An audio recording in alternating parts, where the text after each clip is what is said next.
Thanks for tuning in to another great conversation on the Ecom Pulse podcast. I'm joined by Enrico Fantaguzzi, a seasoned e-commerce expert with over 2 decades of experience working with some of the biggest names in luxury fashion, including Gucci and Tod's. Enrico's journey has taken him from the early days of digital transformation in the fashion industry to becoming a leader in managing complex e-commerce operations. In this episode, we talk about how the fashion industry is adapting to current trends like sustainability, and Enrico shares his thoughts on what really drives profitability in e-commerce today. We also explore the balance between the front-end experience and back-end efficiencies that are key to staying competitive, especially in the face of giants like Amazon. Enrico also gives us a peek into his Digital Fashion Academy, where he's helping companies improve their e-commerce strategies with hands-on training. Whether you're launching your first online store or expanding an established brand, you'll find some solid tips in this discussion, without any unnecessary complexity. Let's jump in.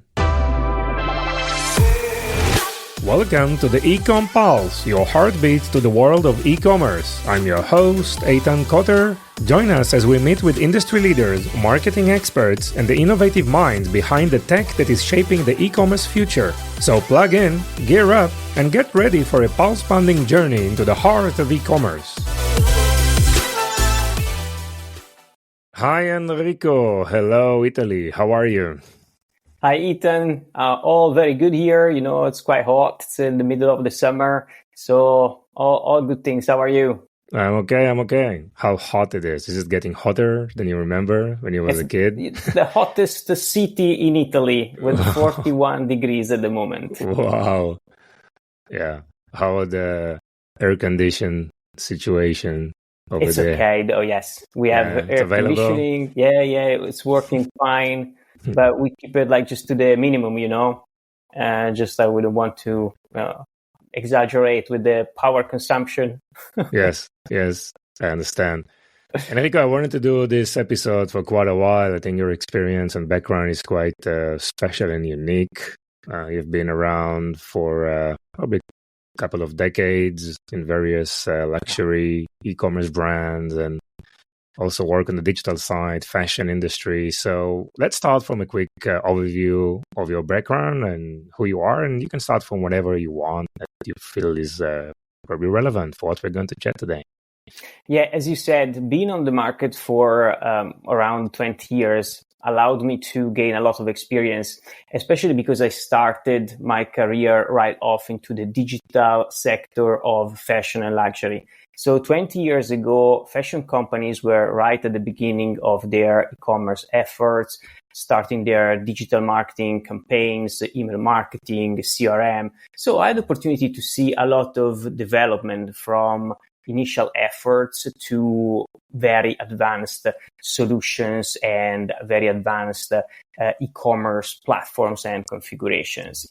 And starting in writing the luxury industry in Italy allowed me to work for important companies such as Tod's and then Gucci, and then move on to e-tailers like what they're called the pure players, such as Yoox, then merged with Net-a-Porter. And if you follow a little bit the history of e-commerce in fashion, you probably know all about it. Like from Yoox, then merged with like Net-a-Porter, and then again, sort of changes of ownership and scale up and scale down. So as you probably noticed, the sector of fashion e-commerce is under a little bit of reassessment and resizing and reshaping. So the hype about growing for all brands and multi-brands online stores has got to a halt or to a sort of a plateau. And now the companies, big or small, they're striving to make efficiencies. So to stay afloat and to be performant and profitable with their e-commerce efforts. And this comes with sort of like a mix of a number of items that you need to account for in your business planning and day-to-day operations. And so just to complete like what I was saying, I had the opportunity to work as e-commerce manager for several companies in the fashion and luxury industry, both in Italy and abroad. And so I had the opportunity to see the whole scale and the whole value chain of activities, from strategic planning to managing e-commerce operations such as logistics and shipping, customer service, payments. So I had the opportunity to see and to manage 360 degrees of e-commerce operations. Amazing. So this journey is quite intense in terms of, I mean, you work on the marketing side, you work on the digital platform side, also on the back-end things with supply chains. And so what's changed lately in the fashion industry? What do you see are the updated trends? Maybe we know a lot about sustainability and refurbished and a lot of items. Is it something that Italy is also experiencing, or how the market has evolved throughout the years? Yeah, that's very interesting because, for example, the topic that you mentioned, sustainability, it's very interesting. It's up for discussion in many fashion companies. So fashion brands cannot do without a sustainable component, but sustainability is not at the heart of fashion brands or the fashion business. So it's like an aspect that is growing in importance, but it's like growing little by little. So customer expects a little bit of sustainability in the products, a little bit of sustainability in the practices. So how they ship the products, for example, trying to save on packaging, try on reducing the number of returns to avoid back and forth of products. So yes, there is the sustainable component, and it helps if companies, fashion brands or retailers invest in sustainability, they can expect to be more performing than the companies who don't invest in sustainability. And that's what we call maintaining the competitive advantage against your competitor. And this ties back with all the other activities that fashion brands put in place to be more competitive. So enrich their e-commerce platforms, increase the service level, so the number of services they provide with their customers. And these aspects are both front end and back end. So on the front end, we try as a fashion brand manager to make our e-commerce platform richer and richer, present with more features, more information, more photography, more videos, more front-end features. And on the back end, we try to be more effective, shipping faster, be efficient, replying to customers very quickly, trying to get to the point in just like a very short time, solving customers' issues, and so on. So it's both like a front-end and back-end struggle to be more and more efficient, especially if you consider that everybody's competing with big players like Amazon or Net-a-Porter or other players who have a massive scale, and therefore they're able to be innovative and maintain this competitive advantage.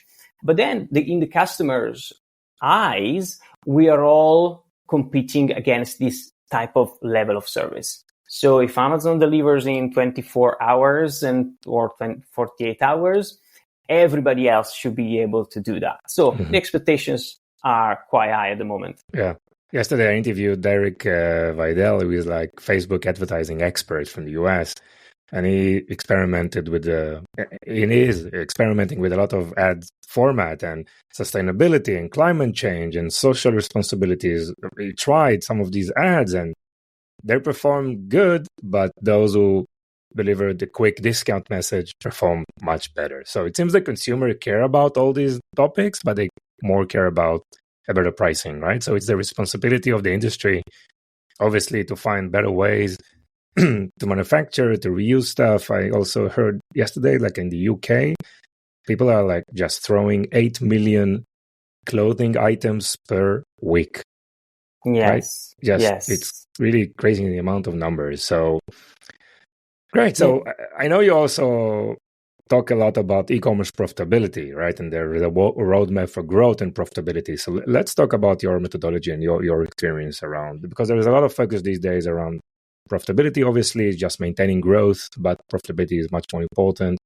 Or let's say both of them are important. Sustainable growth with improvement in operational efficiency and analyzing marketing channels and supply chain just to make the whole operation profitable.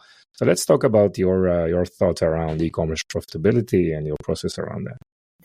Yes, that's exactly one of my focus points, as I told you before. So just considering a bit of like history, for example, Yoox.com was started in the early 2000s. It took probably about 10 years to become profitable.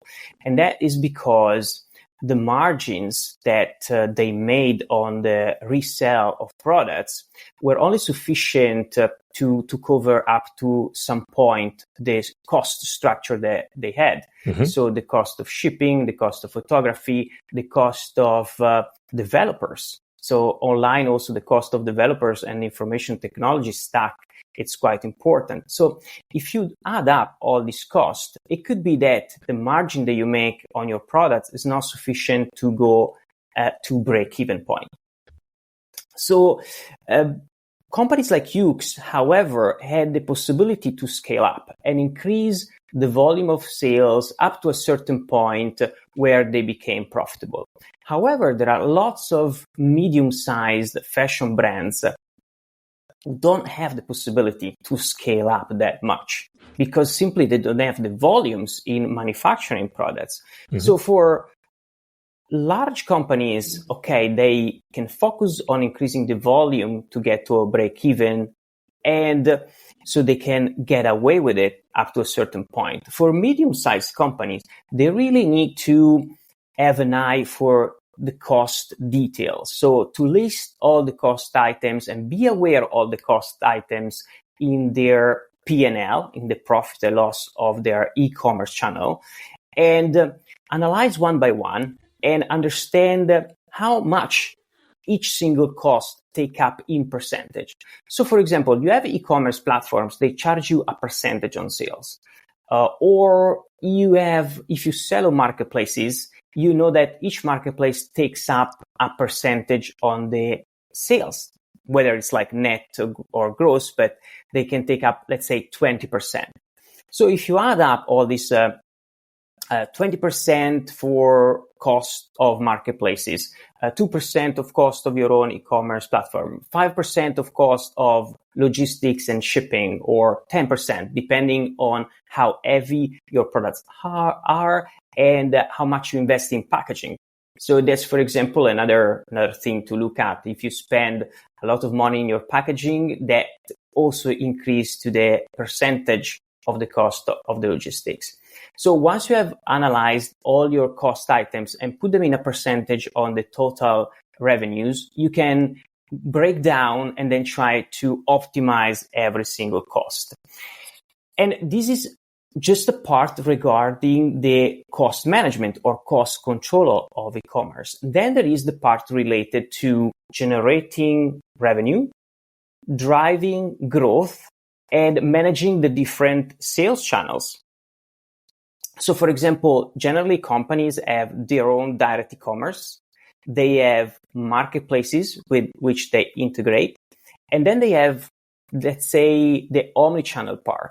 So they can have digital sales in stores. So all the sales that are managed by via iPad or via e-commerce stock, but they are actually done by the personnel in the stores. And then there are some form of innovative type of sale or omnichannel. And when you turn your website as a brand into a marketplace and you allow other resellers to sell your own products on your marketplace. And this is a strategy to optimize the overall stock that is present in the market. Because sometimes brands are also faced with the situation where their own resellers have stock left over at the end of the season. And as a brand, you don't want these products to go on discount in cheap online sales channels. So it's better sometimes just to allow your resellers to resell their products to your official website. So, and this is the part related to the revenue generation. Once you have control of your revenue streams and control of your cost details, at the point you can really aim at having a profitable digital business. I guess it's those parameters are changing in relation to the life cycle of the company, right? Of the brand. I mean, if you're just started, obviously there is investment need to be made. You don't know exactly on which channels are going to be effective. So there's a lot of experimentation, correct? And then when you grow a little bit, you zero in on your channels that are working better.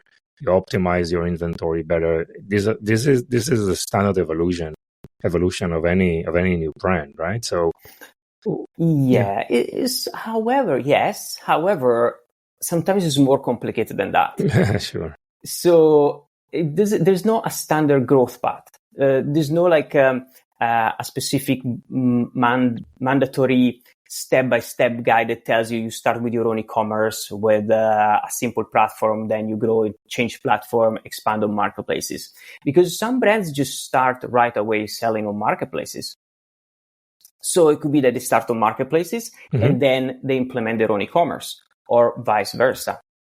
Perhaps the omnichannel part comes later when you integrate the physical stores with the online and the e-commerce. However, what is correct is that there is an evolution path, a maturity, step-by-step growth from an initial simple configuration where you get by with a simple and effective e-commerce platform that does end-to-end of your websites, of your services. And then when you grow, you add more services. So you integrate other components to your e-commerce platform. You integrate and add an order management system. You add a product information management system. You add front-end features like virtual size recommendations or virtual fitting rooms. And you add, other sales channels to your front end. So that's like a maturity progress that companies have to go through. And rightly, as you were saying, you cannot start from 0 to 100. You need to grow and to learn. There's also a very important learning curve in e-commerce that companies need to deal with. For example, companies may start with just one person to manage the e-commerce, then grows to a small team of 5 people, then grows to a team of 50, and then they start to having also subsidiaries. So with teams of 5-10 people in each country, for example, because you need more localization. So if you need to sell, for example, in Japan, you need people who are in local. So they are in Japan, managing the local warehouse, speaking the language, knowing the local culture. And that's also a very important step in growing. And also that takes us back to having separate P&Ls. So you have a global P&L, you have a local P&L, and a specific P&L for that quarter or for other subsidiaries. Yeah. Enrico, you manage P&Ls for various fashion and luxury brand launch e-commerce platforms and websites. What do you recommend today on this topic for new brands? I mean, to launch on marketplaces, to launch on your own brand.com website, maybe try variety, social commerce maybe is working today, TikTok, or what is the path for growth, you think, these days for a new product line or for new brands who is looking to invest?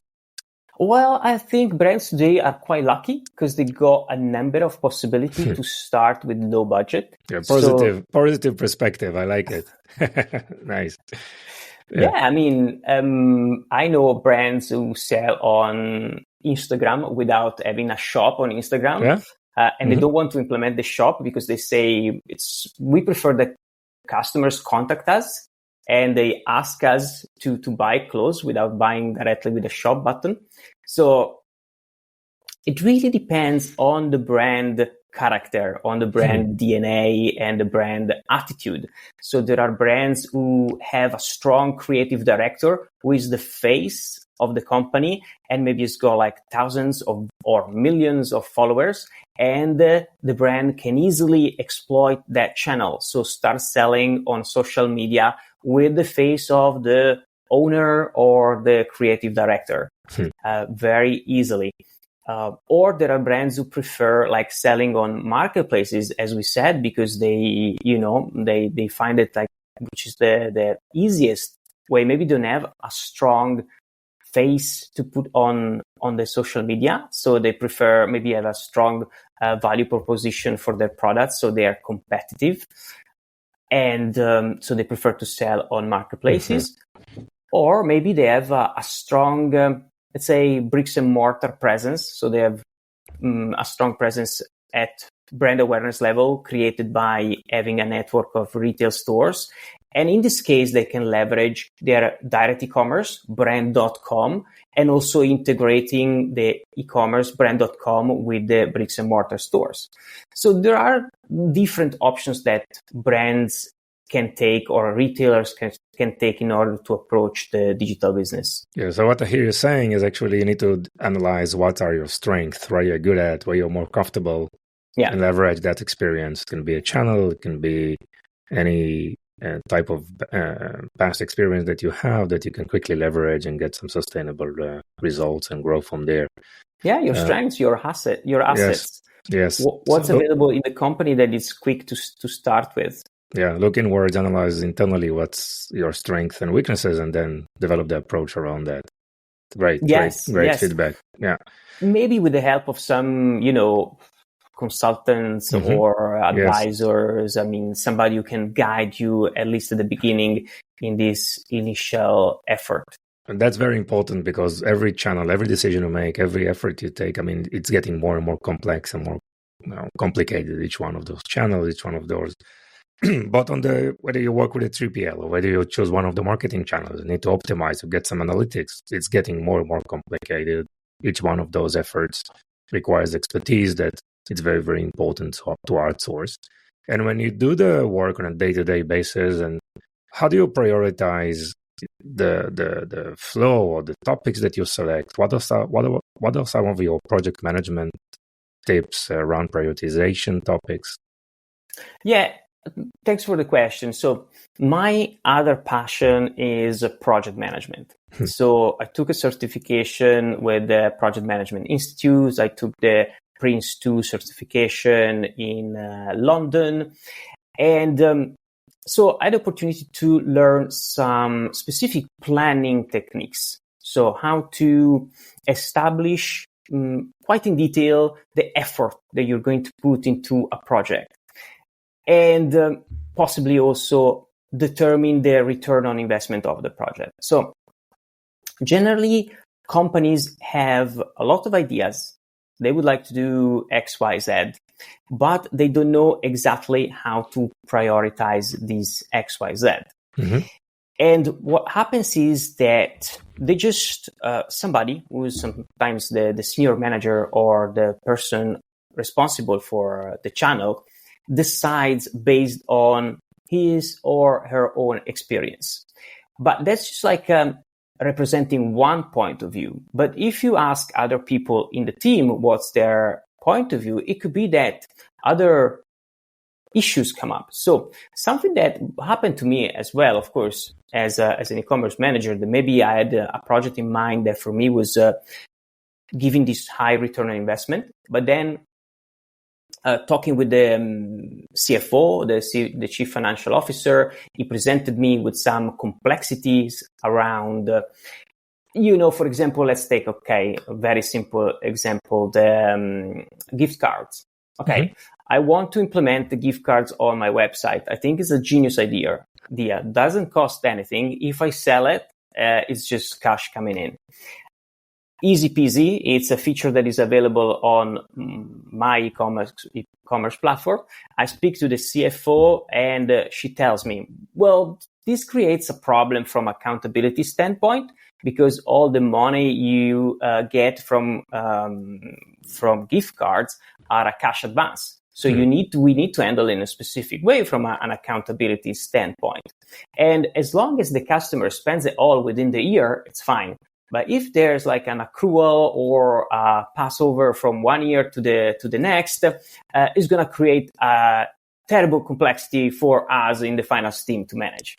So my genius idea, quick win, high return on investment, little effort, was never implemented because it created a problem on the company organization. So the approach here is always to involve all the key stakeholders and all the head of functions, for example, administration, IT, supply chain, marketing, in whatever project the company wants to undertake and implement. Once you've collected all the estimates of effort and the different point of views, you are much more able to estimate the real effort and the real cost of this feature. Once you've done that, you can also estimate the potential return on investment. So how much more money are you going to make with this specific feature? And there's also a technique to do that, or a couple of techniques to do that. A is asking other competitors or asking the supplier what have other companies achieved with that specific feature. And another way to go is just do a roundtable again and understand with your colleagues what is the benefit they would expect. And then there are other specific techniques that they're called like estimating techniques in project management, and they're usually used for estimating costs, but the same thing can be applied, or you can dig out some more information on estimating the benefits and return on investment. Wow, that's very, very interesting. So creating an alignment internally in the organization about new topics, you want to know, just having good understanding of the implication, right? On the finance side, on the product side, on the support side, making sure that it's still feasible to implement, right? That's very, very important. I think what you mentioned, and obviously calculating ROI and trying to understand if it's like the real ROI, actual ROI, to understand if it's a feasible option. And how do you know if one of your ideas makes sense and works? I mean, obviously, data and analyzing the data is something that is very, very critical for e-commerce and digital commerce in general. What are your thoughts around how do you collect? How do you get insights, and how do you analyze data? I mean, how do you see best practices of how do you do that? I mean, working with data forms or analytics platform. What are your thoughts on that? Well, the analytics situation has become a bit more complicated with the introduction of Google Analytics 4, because before with Google Analytics Universal was very easy to go into the analytics interface and read your reports, compare year on year, and see which pages or which products were performing better or worse. And you had very simple KPIs like the bounce rate or the conversion rate, or even some more interesting KPIs like the ratio between the number who saw a product and added to the cart, or the ratio between the number of people who added to the cart and actually bought it. And this would give you some insights on the interest for a product or the value for money. For example, if a product was maybe too expensive because was added to the cart but then never bought it in exchange for other products who were cheaper. With Google Analytics 4, things have changed a little. You have to build your own reports. So again, for large companies, this could be an easy win, while for a medium-sized company, it becomes more complicated. And also, going back to what we were saying before, in order to grow your commerce, you also have to look at market. So, for example, market research and market data. Amazon and other companies like that have released some research where you can see that a slow website reduces the conversion rate. So increasing or actually decreasing the time load of your website of 1 second per page can increase your conversion rate of X%. So when you see all this data, for example, the payment methods, when as an e-commerce manager, you will be facing the issue of deciding which payment methods you want to implement on your website. Do I want credit card? Do you want PayPal? Do you want Banco Posta? Do you want Credit something for Switzerland? One for France, one for Germany, one for the Netherlands. So you may have 200 payment methods. And of course, you cannot present your customer with 200 payment methods. So either you present the specific payment methods that are relevant for the country where the customer comes from, or you need to make a selection of 4 or 5 payment methods that are relevant.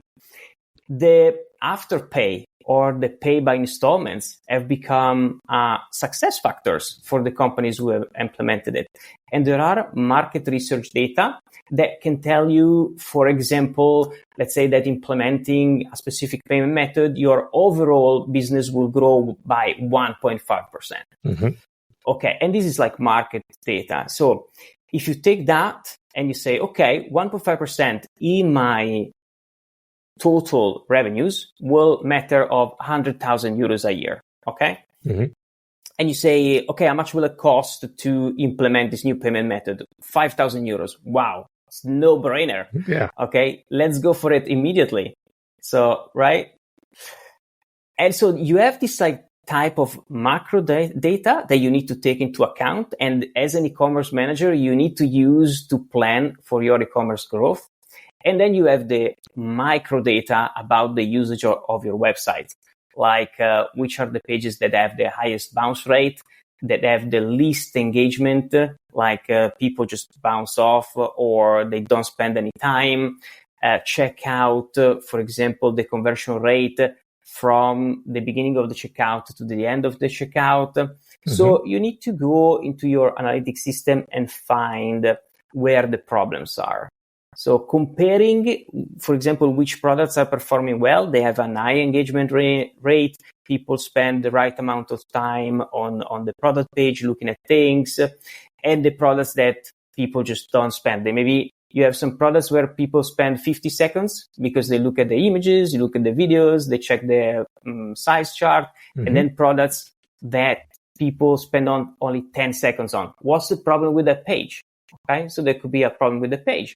Or it could be that an advertising campaign drove a lot of traffic to that specific page that wasn't relevant for the users.